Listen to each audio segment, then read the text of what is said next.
اور اسماعیل اور ادریس اور ذوالکفل کو بھی یاد کرو، یہ سب صبر کرنے والے تھے،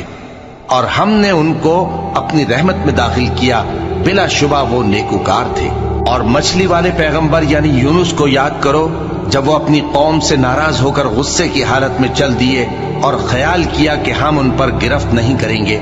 مگر پھر اندھیروں میں اللہ کو پکارنے لگے کہ تیرے سوا کوئی معبود نہیں، تو پاک ہے اور بے شک میں قصوروار ہوں۔ تو ہم نے ان کی دعا قبول کر لی اور ان کو غم سے نجات بخشی،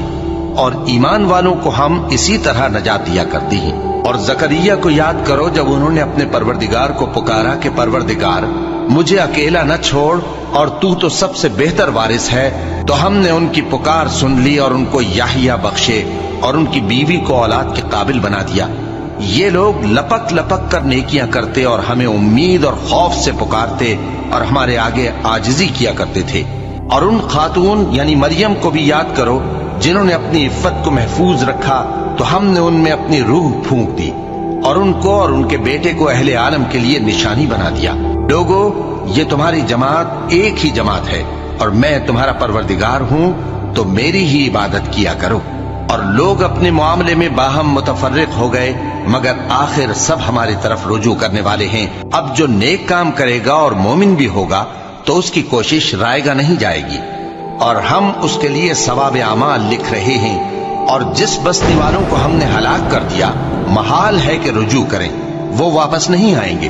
یہاں تک کہ یاجوج اور ماجوج کھول دیے جائیں اور وہ ہر بلندی سے نیچے آ رہے ہوں، اور قیامت کا سچا وعدہ قریب آ جائے تو ناگہاں کافروں کی آنکھیں پھٹی کی پھٹی رہ جائیں اور کہنے لگیں کہ ہائے شامت، ہم اس حال سے غفلت میں رہے، بلکہ ہم خود ہی ظالم تھے۔ کافروں، اس روز تم اور جن کی تم اللہ کے سوا عبادت کرتے ہو دوزخ کا ایندھن ہوں گے، اور تم سب اس میں داخل ہو کر رہو گے۔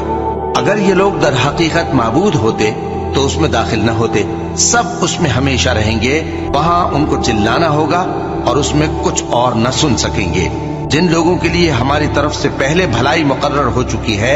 وہ اس سے دور رکھے جائیں گے، یہاں تک کہ اس کی آواز بھی تو نہیں سنیں گے، اور جو کچھ ان کا جی چاہے گا اس میں یعنی ہر طرح کے عیش اور مزے میں ہمیشہ رہیں گے۔ ان کو اس دن کا بڑا بھاری خوف غمگین نہیں کرے گا، اور فرشتے ان کو لینے آئیں گے اور کہیں گے کہ یہی وہ دن ہے جس کا تم سے وعدہ کیا جاتا تھا، جس دن ہم آسمان کو اس طرح لپیٹ لیں گے جیسے خطوں کا تومار لپیٹ لیتے ہیں۔ جس طرح ہم نے کائنات کو پہلے پیدا کیا تھا اسی طرح دوبارہ پیدا کر دیں گے، یہ وعدہ ہے جس کا پورا کرنا لازم ہے،